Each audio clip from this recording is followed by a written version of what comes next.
ఎన్నికల్లో గెలవడం అంటేనే ఓ కిక్కు. కొంతమందికి భారీ మెజారిటీ వస్తుంది. కొందరు త్రుటిలో ఓటమి నుంచి బయటపడతారు.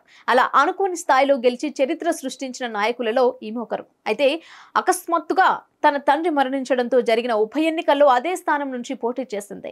ఈ ఎన్నికల్లో గెలిపే కాదు, సుమారు 6.9 లక్షల భారీ మెజారిటీ సాధించి చరిత్ర సృష్టించారామె.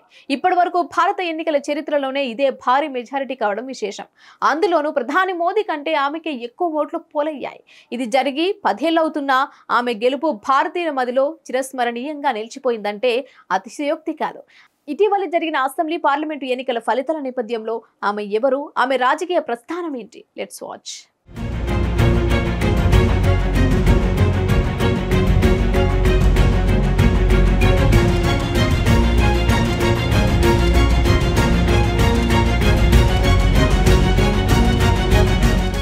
దేశంలో ఎక్కడైనా సరే ఎన్నికలు ఏవైనా 2014లో మహారాష్ట్ర బీద్ లోక్సభ స్థానానికి జరిగిన ఉప ఎన్నిక తప్పక గుర్తొస్తుంది. ఎందుకంటే ఆ ఏడాది ఆ స్థానం నుంచి పోటీ చేసిన డాక్టర్ ప్రీతం గోపీనాథ్ ముండే భారత దేశ ఎన్నికల చరిత్రలోనే సరికొత్త రికార్డు సృష్టించారు.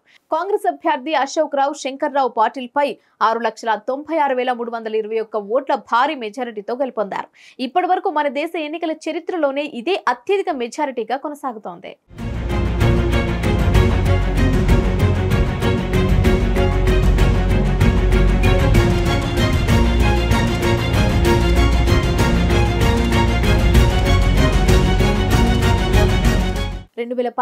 మే 26న కేంద్రంలో మోడీ సారథ్యంలో బీజేపీ ప్రభుత్వం కొలువు తీరింది.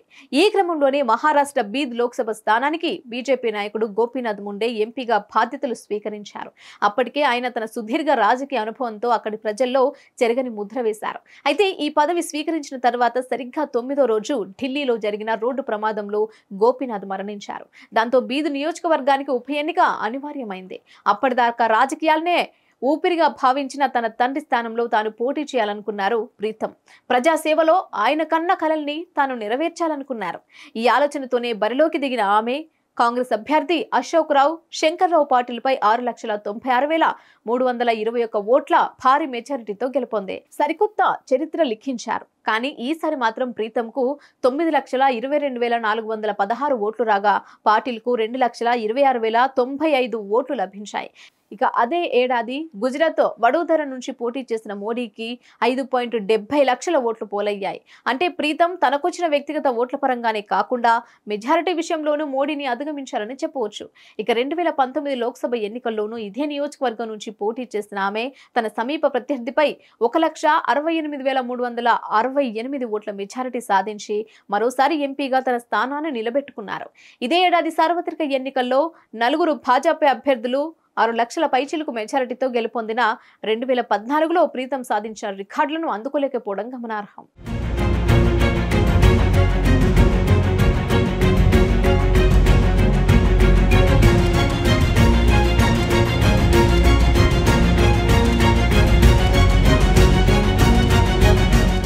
మహారాష్ట్ర బీద్లో 1984లో గోపీనాథ్ ముండే, ప్రజ్ఞా ముండే దంపతులకు జన్మించారు ప్రీతం. ఆమెకు ఒక అక్క, ఒక చెల్లెలున్నారు. అక్క పంకజ ముండే కూడా రాజకీయాల్లో కొనసాగుతున్నారు. ఏడాది బీద్ లోక్సభ స్థానం నుంచి బీజేపీ అభ్యర్థిగా ఆమె బరిలోకి దిగారు. ప్రముఖ రాజకీయ నాయకుడు ప్రమోద్ మహాజన్ కు ప్రీతం స్వయాన మేనకోడలు. కాగా భాజపా నాయకురాలు పూనం మహాజన్, కాంగ్రెస్ పార్టీ నాయకుడు ధనుంజయ్ ముండేల కజిన్. రాజకీయ నేపథ్యంతో పాటు విద్యావంతుల కుటుంబం నుంచి వచ్చిన ప్రీతం వైద్య చదవాలని నిర్ణయించుకున్నారు. తన కోరిక మేరకే నవీ ముంబైలోని డాక్టర్ డివై పాటిల్ మెడికల్ కాలేజీలో డర్మటాలజీ, వెనియారాలజీ అండ్ లెప్రోసీ విభాగాల్లో మెడిసిన్ పూర్తి చేస్తారు.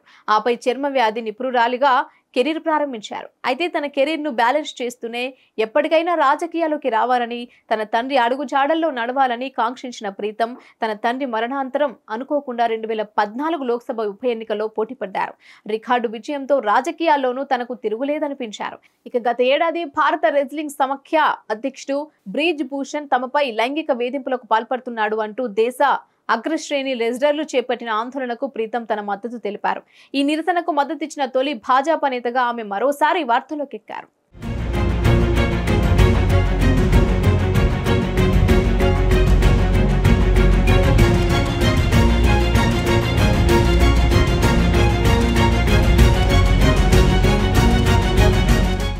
ఐటీ ఇంజనీర్ అయిన గౌరవ్ని 2009లో పెళ్లి చేసుకున్నారు ప్రీతం.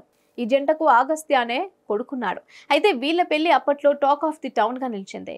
మరాఠా రాజు శివాజీ పాలనా కాలం నాటి సెట్టింగ్ థీమ్తో వీళ్ళ పెళ్లి వేడుకను ఏర్పాటు చేశారు. మోదీతో పాటు ప్రముఖ భాజపా నాయకులు, ఇతర పార్టీల నేతలు, సెలబ్రిటీలు, ఇలా అతిరథ మహారథులతో పాటు సామాన్యులు కూడా కలిపి మొత్తంగా సుమారు 40,000 మందికి పైగా వీళ్ళ పెళ్లికి హాజరైనట్లు అంచనా. ఇక పెళ్లి వేదికలో దాదాపు 60కి పైగా ఫుడ్ స్టాల్స్ ని ఏర్పాటు చేస్తారట. సహజంగానే సిగ్గరి అయిన ప్రీతంను ఆమె తండ్రి గోపీనాథ్ 2012లో సోలాపూర్లోని ఓ మెడికల్ కాలేజీ డైరెక్టర్గా నియమించారు. అప్పటి నుంచే తరచూ కెమెరా ముందుకు రావడం ప్రారంభించిన ఆమె తన తండ్రి మరణానంతరం దేశ రాజకీయాల్లోకి క్రియాశీల పాత్ర పోషిస్తున్నారు.